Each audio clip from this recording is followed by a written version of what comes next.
Hello student, आज हम लोग बरखा पुस्तकमाला से एक बाल कहानी पढ़ेंगे और खूब चित्र बनाकर मस्ती भी करेंगे। इस बाल कहानी का नाम है सरबत। इस कहानी में दो दोस्त हैं, तोशिया और मिली।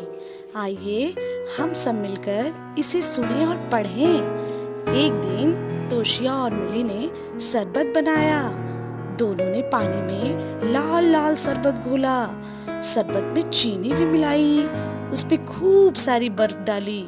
तोशिया और मिली शरबत पीने बैठ गई। वे शरबत पीते पीते बातें करने लगी। तोशिया हाथ हिला हिला कर बातें कर रही थी। उसका हाथ लगा और शरबत गिर गया।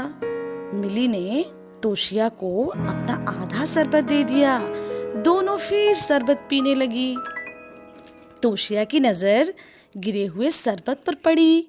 उसे गिरा हुआ शरबत बादल जैसा लगा। बादल से उसने एक सुंदर सा फूल बना दिया। तोशिया ने फूल मिटा के सूरज बना दिया। तोशिया ने सूरज की लंबी लंबी किरणें बनाई। तोशिया ने एक नाव बनाई। तोशिया ने नाव पर एक झंडा बनाया। मिली ने उस झंडे में से एक पतंग बना दी। तोशिया ने पतंग की लंबी डोर बनाई। वह पतंग की डोर को पूरे कमरे में खींचती रही। मिली उसके पीछे पीछे चल रही थी। तोशिया बोली कि ममता को बुला कर लाते हैं, उसको भी यह सब दिखाएंगे। तोशिया और मिली ममता के साथ लौटी। शरबत की पतंग और डोर तो गायब थी। उन्होंने देखा कि मुनमुन सारा शरबत चट कर चुकी थी। तोशिया और मिली जोर जोर से हंसने लगी। इस प्रकार यह कहानी खत्म हुई।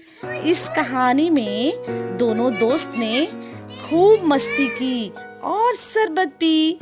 ढेर सारी चित्र बनाई, कभी बादल तो कभी फूल तो कभी सूरज तो कभी नाव तो कभी मनचाहा पतंग और उसकी लंबी डोर। इस तरह इस कहानी को पढ़ने में बहुत मजा आया। धन्यवाद।